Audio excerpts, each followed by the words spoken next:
Ni mbula vinaka na turanga na marama dhorbo ngone lebo kina beki mni rangone ni borongo ndobo tingma na Radio Fiji 1 sarap tali tinga na FBC TV na ngono baruta kini ba kekeli do tala madhawa kene be ulutanga na do be tala no kina o vini vinaka na nonda ngono ngo sati ngona boile silesi me na tambana ka ndo bukeira na tambani matini tu bukeira na luvianda na buli torda na bugun nondra e zuruduru na gaibo madala tikina na kando seru ramakita o sana kinda be ko na nonda ngono ngo ni sambula vinaka nimbula vinaka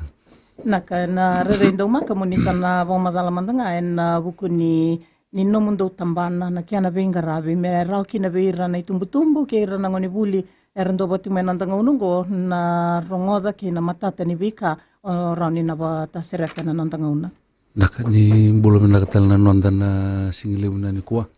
wabni be nakatal tu ni sultal tu ngabi gitu ndono ngonongo mere ni gitu me wita venda wakikeli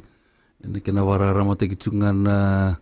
numni warara mate gitu ke no buguni bebu ke satiku membalatan na buli torda ke biro na lumenda era ambi buli maya na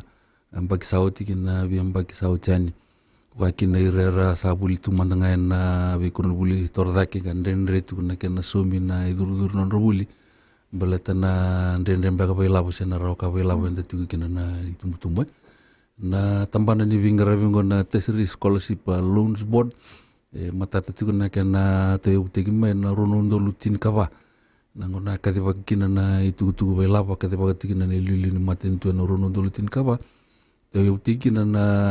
tertiary scholarship loans board ngo kasama ni mengara botuko ko na vika kede mena bukikina se mera sangai mera buke vira ngandra bane vibuke ene kena bela botakina non rabuli torda kimblate ni rasanga ni ra ni rasumara iliu kandu tikunga na bi scholarship so me bakata na FEB na PSC na multi-ethnic affairs na runon dolutin kaba sange me songo ni kedengo me sange me nduanga bandua didi wakati kuna tertiary scholarship loans board ka me mbuligi na ruanga na scheme lelebu didi begitu kana na ngonongo nduanga ya dana tu kuna national top scholarship sana scholarship ni matentu lakini karua sange ya dana tu kuna TELS sana tertiary education loan scheme ka kana babitimbaka na bulindinau na kena buke yendua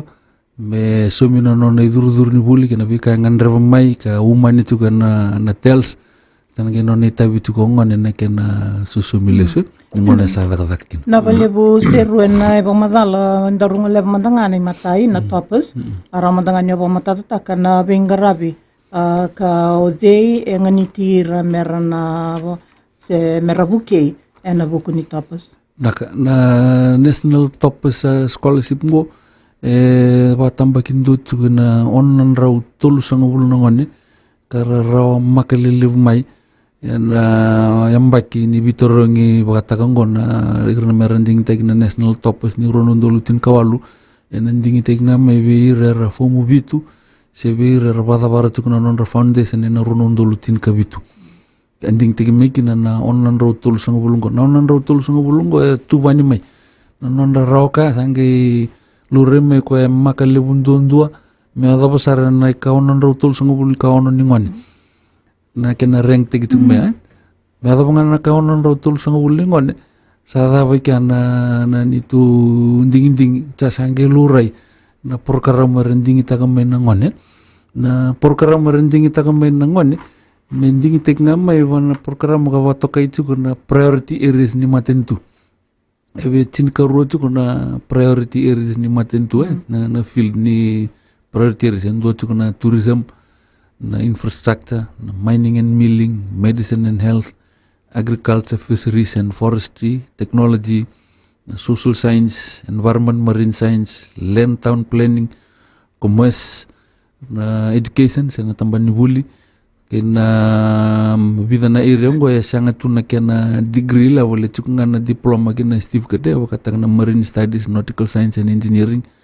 ni culinary arts na mining and land saving na aviation gonna certificate for ni aircraft maintenance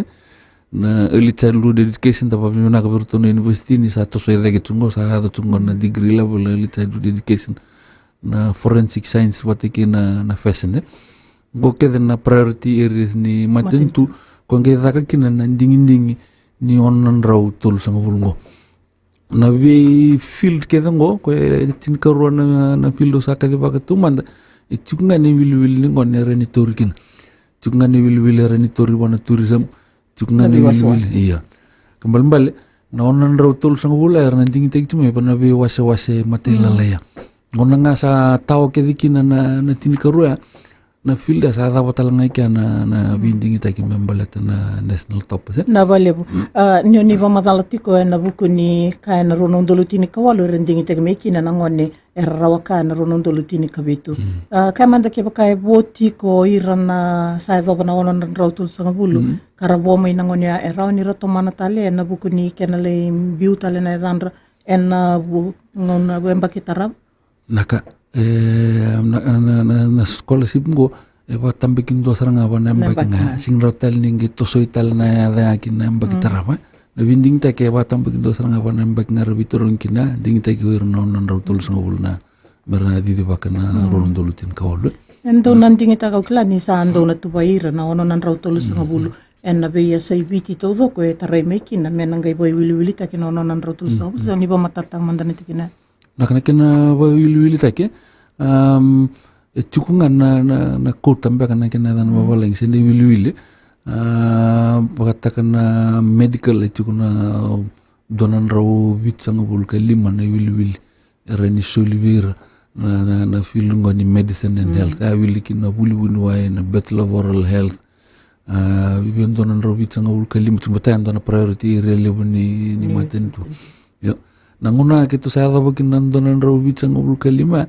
sana sing raw tali na tusoy tali na yulilam bat ini tuh talangan na babi area tali wo ndon merabaton bat ay telur itu meri itu mana maten tu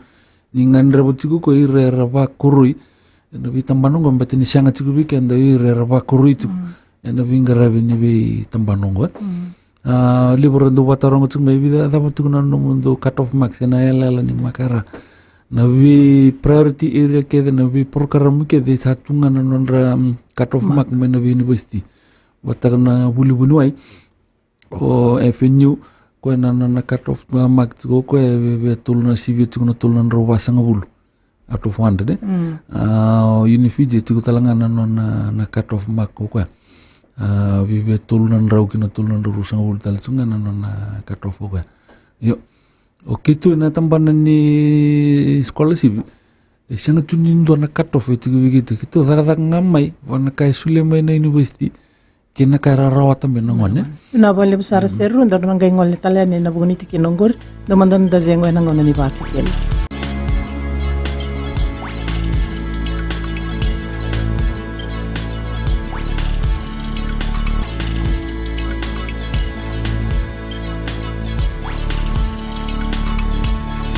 kindo kini kalitino kanda na nandang ono baru takingo bo binibinatiko na bungni pamatal na sarong do titiko membeletan kiana soli na bibu kebir na lubenda na bungni buli tordaki daru setik ngai na top seru na nomni pamatal tatiko mai na tambana ni koribuli tordaki ke na numundo tambana na bungni kiana bi angarabi na binding taki naka itu sawa begitu nabi koribuli sembarana lomanyam bagi saut kitu santu dawir lomanyam bagi santu lima madala tu bir na ngon mbeletan na national top se ke ba enjoy bina kata me nanding take na national top se itu santu pasal tigir tu kumbera daga boku ko kindo na ngon sabi ado botok na tulnan ra urusang bul na kena maka sabi boidi ko tok na national top se mbag mandango ni gitu reda na tuwani mani onan raw tul sang bula me na numitu ni onan raw tul sang bula nginding tegi me bir form bitu kira talanga rada ka foundation tu hambo kuko serangan na nonra sa sanga men ngon namaka nambengo sa libu dek ngam me bi ko nambagi sauti madal na elal ni maka ra da begitu san litun tu bir ngon nambengo beletir na be bola kir men nambengo tini salure ngon ni sang umutu seranga pa kuko kena sangai mai na national top scholarship ngo mena biam bagi sautiani kini karo kina non bola kere ndonu sar tengah mai na bi priority area ko ngangande tu kina maten tu me batawan na buguni roka ba bule E watu ka na kamembaleta na national top scholarship. Naka okilani o nia varita kana tells e sa umilesu. Webe na toppers. Naka na national top se sanga tali ni o sumulis. Kanga moda ka wiko wada wara binanga na numbuli. Toruno numu kuroi. Wangarain dono numu daka ngayo daka ngai viti. Sanga ni tukuni mo daka wana maten tu mo daka ngai viti. Na kepoka indo na national top dona scholarship suli bi kuna tul nembaki wana national top nangandre mo daka tuku viti me ba 2.5 take. Ke tul nembaki na numu wuli tu so mo tukuna national top ke mbali kuna daka tuku viti me ba bi mama nembaki. Ke ndo irna wuli winoi ni on nembaki na non rubuli ndondo na merna daka tuku viti na lomni dio nembaki. Mera sub takatsunga na bonda ya viruna national top scholarship yo nangai susu mile sunga kepo ka sa singi bina kato I ko mo daka viti sa vele daka balangi si sa mbesa so era rombangan nembaki non daka tu sa robina katalanga mersala ko balangi ira nangai ngandre bi mer sumile stelmai na ilawa ba ngati gibir mai nangona ento daka tek mena vida nembaki sa subtaka vida nembaki mer nangai sumile so sang seranga Tapos sabi bata paranga o binakatanga mo sali daka no suma ke de nila ba nga tigi ko na vale busar sero kilani sana matata na numuni pa madal membalata na topes sandola talitinga na talibu na toluro rose ba diwa seba ke na bitu toluro diwa seba ndua bekim ni na kanda ke tu na numuni pa tataro kilani lebu na korbuli tarata ke resemer ni tekibu dere reindo maka na roni bebu gitiko na bitala nongo na nondanga una ni ba ke kele na tells ramandanga ni pa madal vale kala kin nakana tells and tertiary education loan scheme and then tukungo na wulin dinaw ke ba menda ba ndio tangana na loan scheme yo ndare tukan Indonesia nongo Indonesia na bibu kinavalu weekend na matentu wira sang sarang ni nanum tukne dur ni university na nongo sa tubina sana ndendre so raba ngata tukno non refen pf ndo basal tigir tukne tumtumbu na dur ni buli na university ka ba ngata tukno me fen pf mona numu tukuna na bika membalata na numu number retirement benefit mbeta na education nga na buli nga wakati ko rani voucher na numu labuni fen pf ngo ndo na bibu ke sa tiko na kaya azongo na lawa itu tiko bango ke ndo esa durmo na tels noni tabi ngo ko me pada barba binaga na no buli wangara ndo no daga na ngona nga sa daga kina kutombe no no ibol ni daga sangi tiga busu somi na bika vanga tegi biko na ngona buli tikina sangi tuku na tumbu endo tu na tumbu na bindi na ukitanga enda kere endo tu na tumbu yani watu tu wata na tumbu ni tels sang saranga ni mbo edo wale na tumbu era sulit tu na bange ka wa tungo na tumbu ke poka indua lele men rosanga bulka lima no ndolo na nondo rawa ka rono no tumbu aki mbal ke ndo tu ngaban koro changan indo na lava rawa te tu misibita no rosum ke lima no ndolo ene singin do na tumbu wana na bola kere na ban mana lo meni ke ndo na no tu rawa ka ba daga kai balem ba ka tu na lo meni mbani rosum ke lima no ndolo kina lima sanga bul no ndolo na tumbu na kere bimama 0.5%. Na vale besar seru kilando no kan satingo sanandaku sandola tina taliboni na toluro rose ba diwa seba ke na vitu toluro diwa seba ndua en bogoni bata taro memleta ne madala saba madala tiki na kanda seru ramakita main tambana ni bengarabe na tertiary scholarship loan ka rawani na buki community ko ke baiti ko na bata taro kilani sa matata ka na buku ni rawakabe roni tumbu ngai rawani na solikina aulis talmanda na top zeti ko ni yala ni maka merawata nangon ebe na tells ando na yala talanga labaki merra do to nangon ngai roni ndo daga kamakin nak ka be pamatata ka na rawa ka be laboni tumbu sang ni vanga tak mending tak no de tells na tells ko watu tu watanga sibita non ronundol na numuraw ka ba si lele men don ronundol bibu kitu na tes unanga rongalin dinduki na nangon rekere maiki na bibu kini sena competition support allowance na allowance nga irkede na nonda rau kawai lau na tumtumbe siwiti kuna rusung kali menondol ira sana somi ngana idur-idur ni buli na accommodation support bersana somo ngaira kini kerua na numni watataru tume membalata na tel se tuntu wango na lawa na Treasury Scholarship Loans Act yurundolu tin kawa kame babu tak tuntu wango mindua ngai vatavara na nona fomu vitu se foundation esengani tuntu wango me pasta kana nona fomu vitu se ngona elal ni maksang tunga wango me vatavara na fomu vitu se na foundation indo vatavara na fomu vitu sa foundation kimbala kendo pasi kena mako ko ronan raula katake asan ran sulebu ko university na nona degree kembal ketu sana nama ke tukuna ko tama ni ko na ko tama bon university ndono ofa ni le ka degree indo lele men ronan rauna kena maka en le tigu bu mera ne le ka moko na nona Steve Kiti se na nona diploma kele ko tama ko bon university balat ni vada bar na nona fomu bitu en rauta langa ni so min nona idur ni bol ina valia bu sarabo bini binati valia bu ndo mandan da ngwe na ngona ni baki kele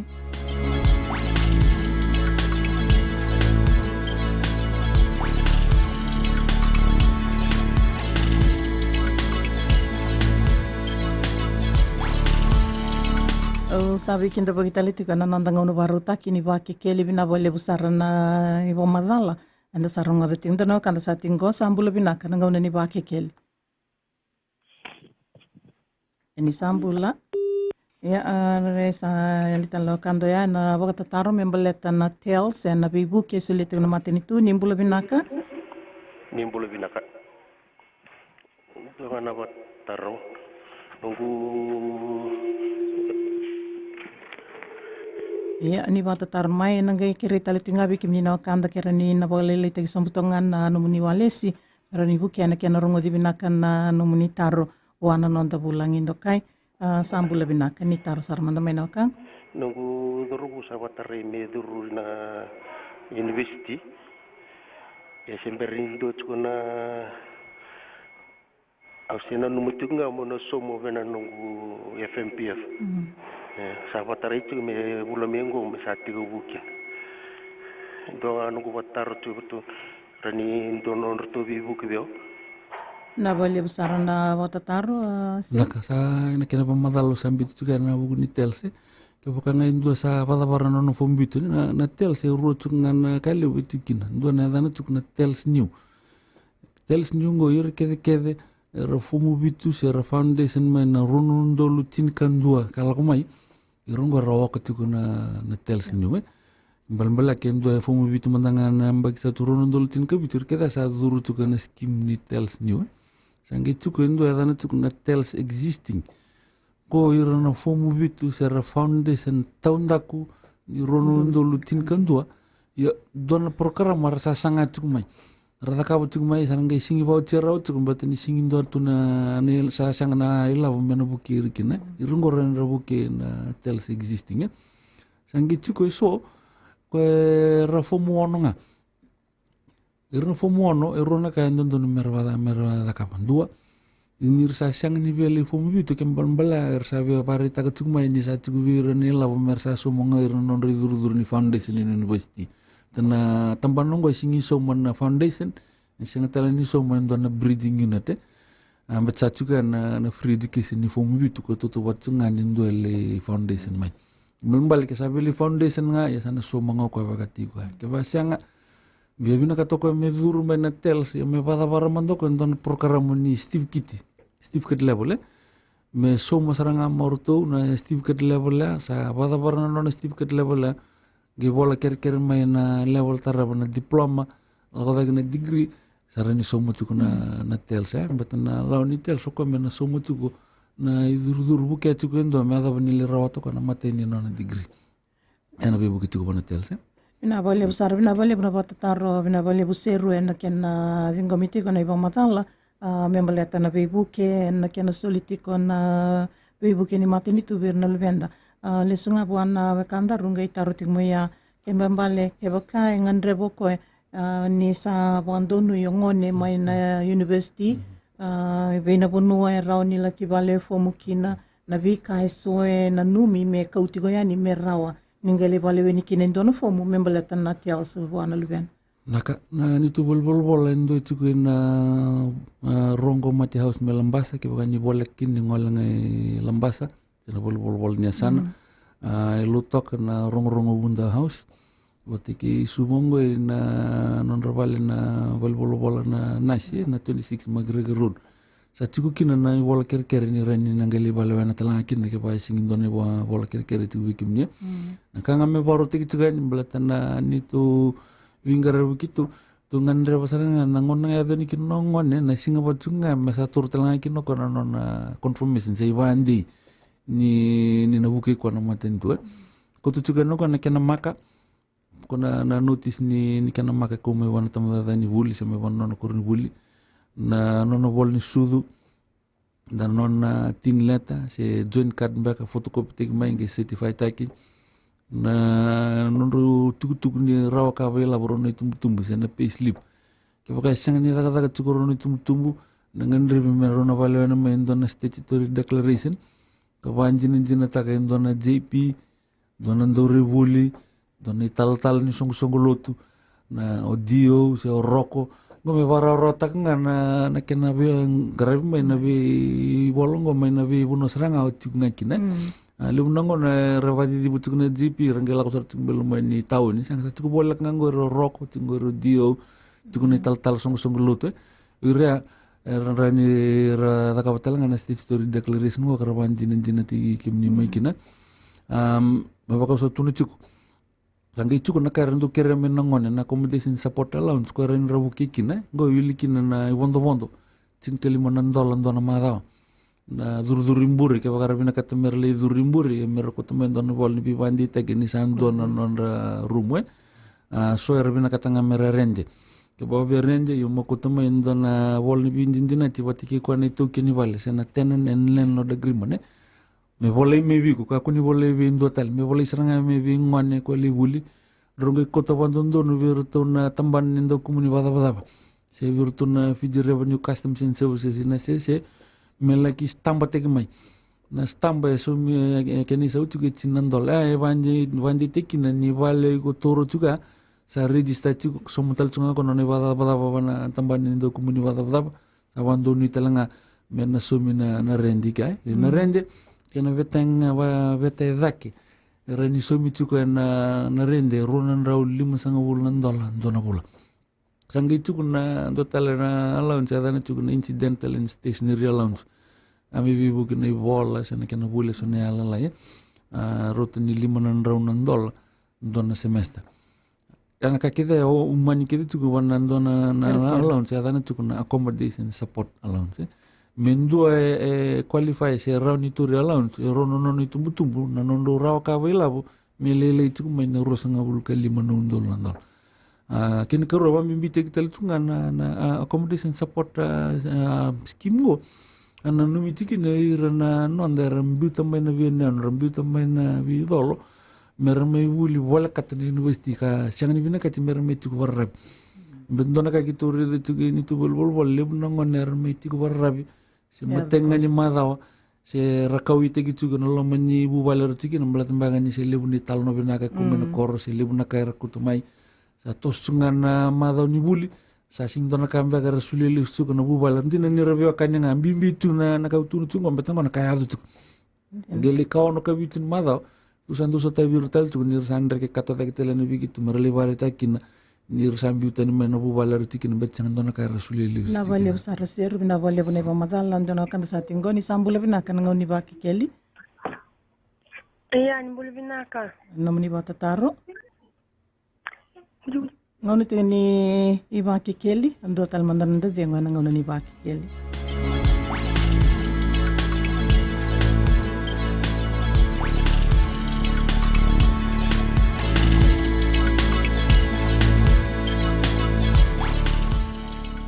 Esa kinda ba kimni talite na kanda bina bale buna ndo bato mai nandanga unongo nimbula binaka na ngoni ba kikeli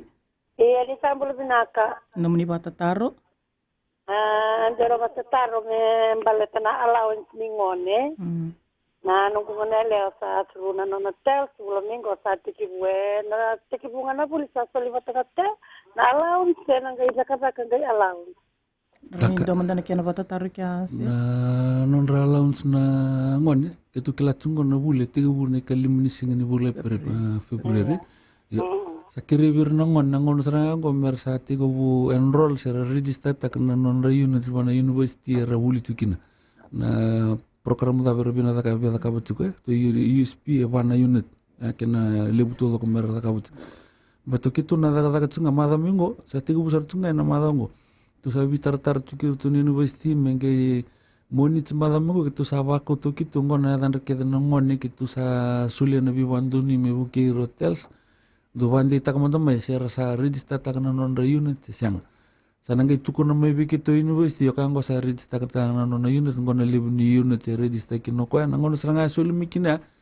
ni tu ki to warumbuka moni tiga buna buli nandun me varombo ka vir kedan sa register oti tu sa andun me tiga buzuru en non allowance me ne labu ni bibuki na varombo ka ina moni mengi matenga ni mada sa tu kunda ne labu bir mera ni ra tiga buti kina non ra bule ndo sole ni bir mateni limu sanga bul na pasente vir seranga era register total Pina bale besar seru sa minum ni bata taro kimni.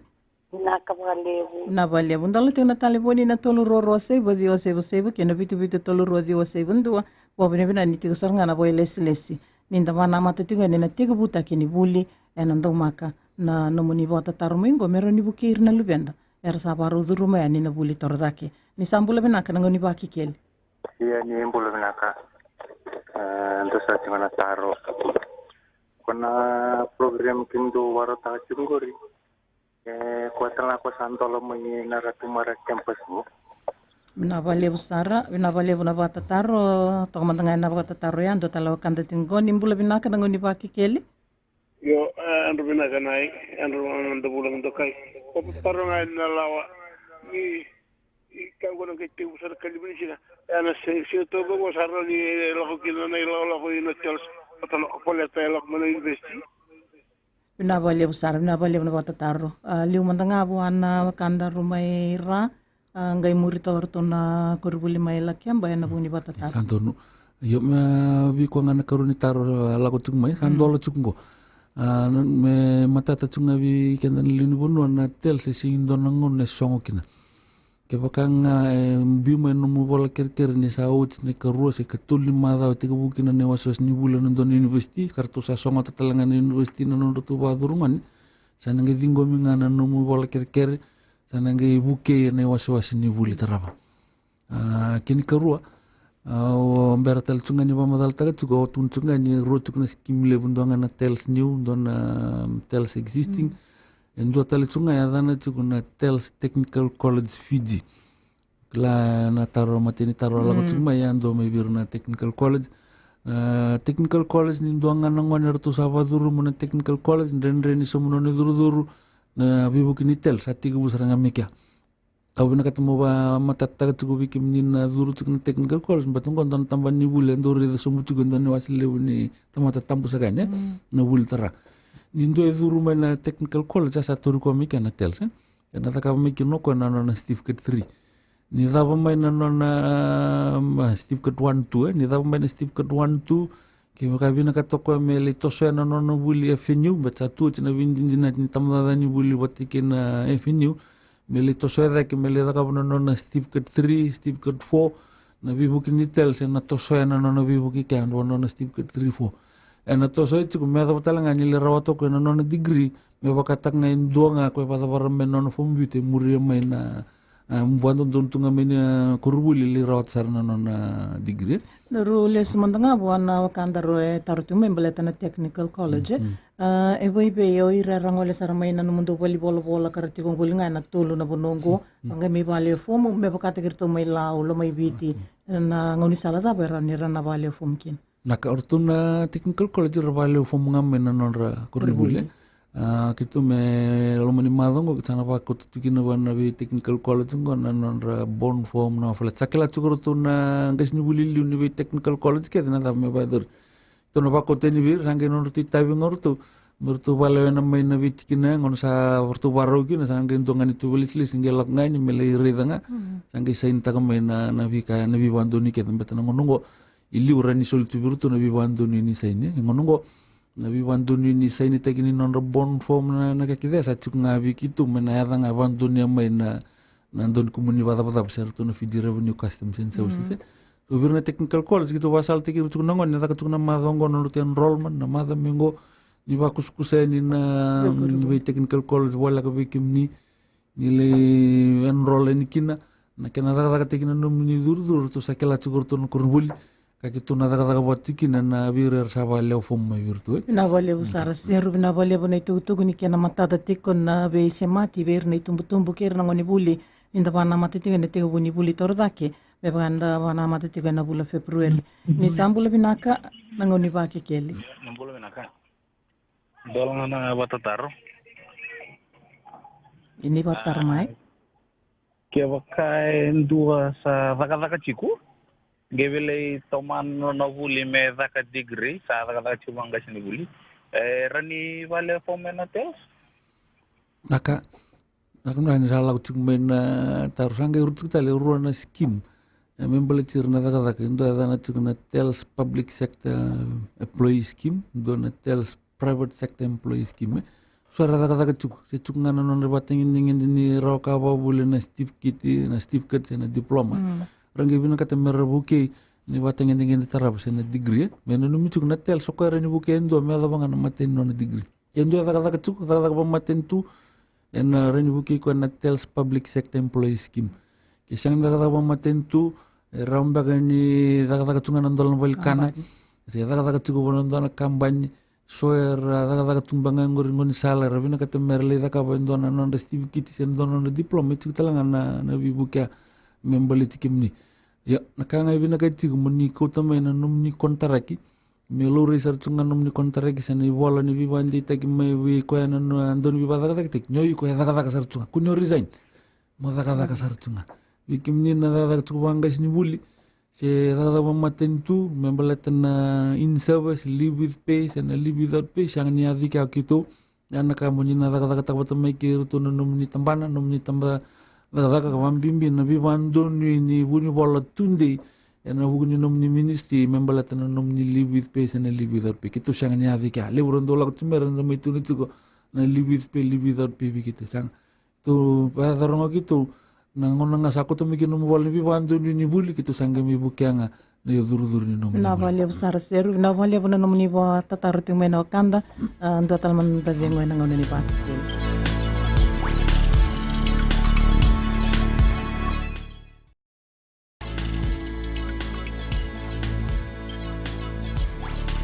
sa kinda ba kimni ne utu tini wasi ni ngono baruta kien ba kekeli wa bini binate bale bona ba tataro nimbula binak na ngono ni ba kekeli yo na to bona to hulang to kai gona telse na technical college jadi kali melangon ni boleh dimulai to number chaochi gat me kontribu di warto budikina nantol account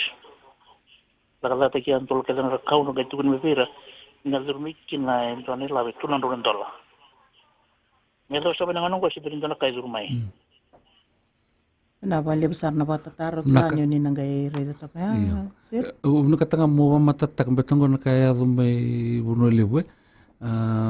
Satu kelabe na turto na tamada ni buli na bikangu. Tuna kami matatak bikim ni na bi korbol katitu na bi technical college. De soni tutu ke bande o tegi tuke ni me kurni buli. Kendo ni tuku membalatan na tels itu kere-kere ba musiki ni merongo nga may musiki tu na bika membalatan non rubuki ngone. Dua membalatan non rababalatek so tunod itu na rende itu kinando na agreement sana tenant and landlord agreement.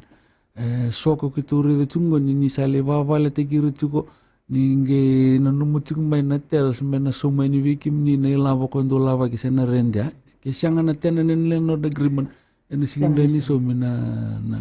nilaba na soni kendra nilabo kidingo eba tamba kindonga kinanon account dengan nongon sananga ino ni tabi ngon menge lagi so mana buno ndondo me so makin singa ni ndoni laba bando bi ko to kini vale menge le reitunga kinongon sang kena talanga na tukuba na vi korba biti lebu na vale tukungore sanga ni register tagi misoli ren nangarona na bugni tambana sana tuna nonda vina no membrati ni lebu rambita mena nonda vi kor mer meti go volaka na vi kanga gitu vina kata me gitu warita gitu kan manda muri tunga na lawa ndondo no me va muri membalata na kana vina kata me so mina rende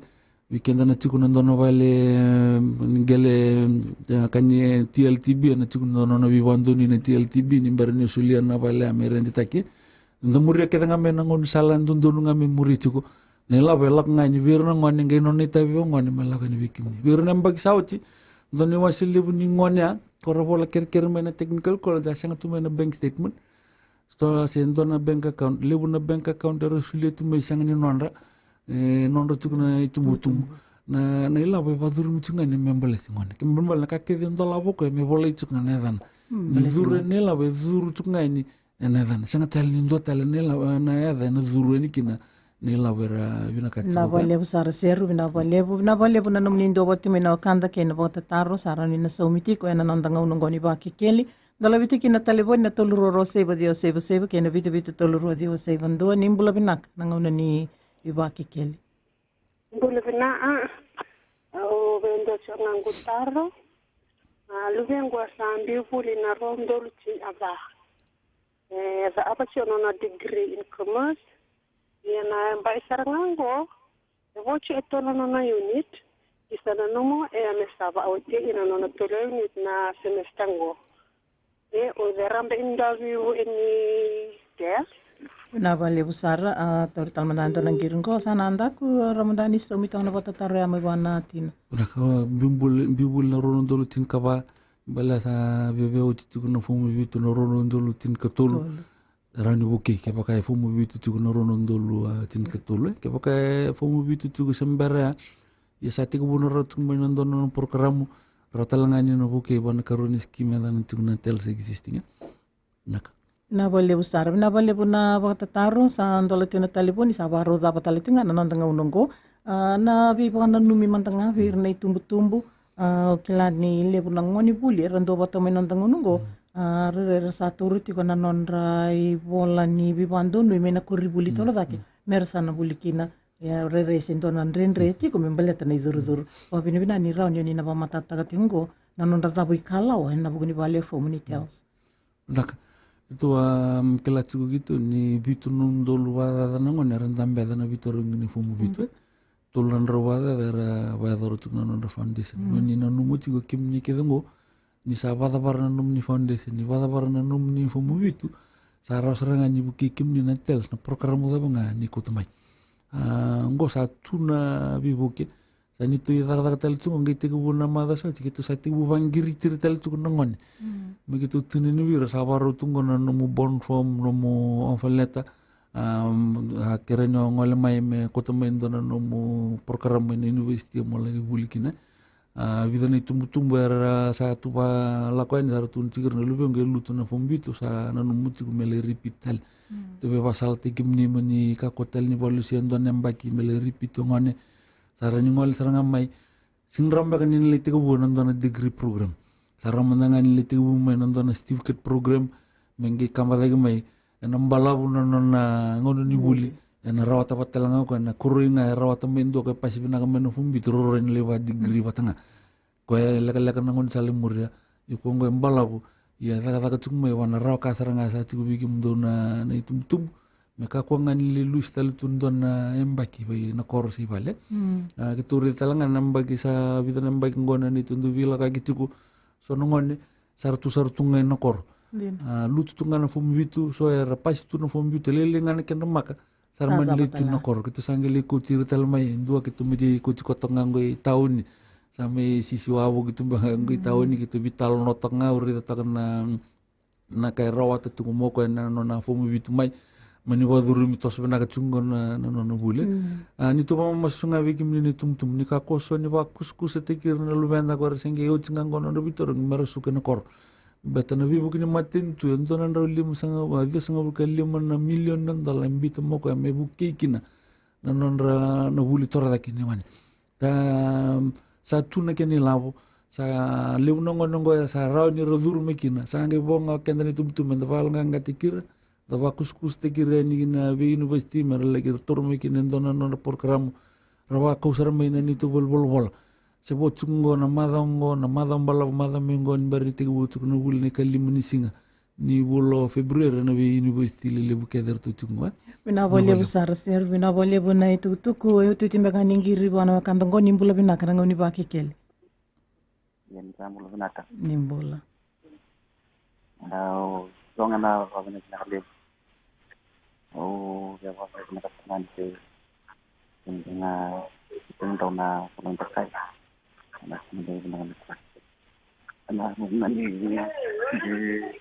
program to the chip. And the Namone, Alatanamone, Anya, above the number can go Mother Tip, and the letter Nondra on my. Hindi na sar nakawin ito ng tiko sir no wala may ramay tuwa kita dito yung ramay ito ng bali era nga bilang era kasi ni garay na kay na bale bo wabini binati bale bini sa tambo kikento talanga ngona na nambani taleboni ke baiti kuna nando bata taro karanga ni na ndo taraya ni seru na namdo bale bol sebi kimuni me bale tana pa mata tagi tinga ni program go Nak namban telefon ngai bol na walu dua rua ba saiba walu dua rua ba saiba kena nungu nambangan telefon ke sonaka ni be batarongo tumdangan ni kina na diwa tolu lima ono diwa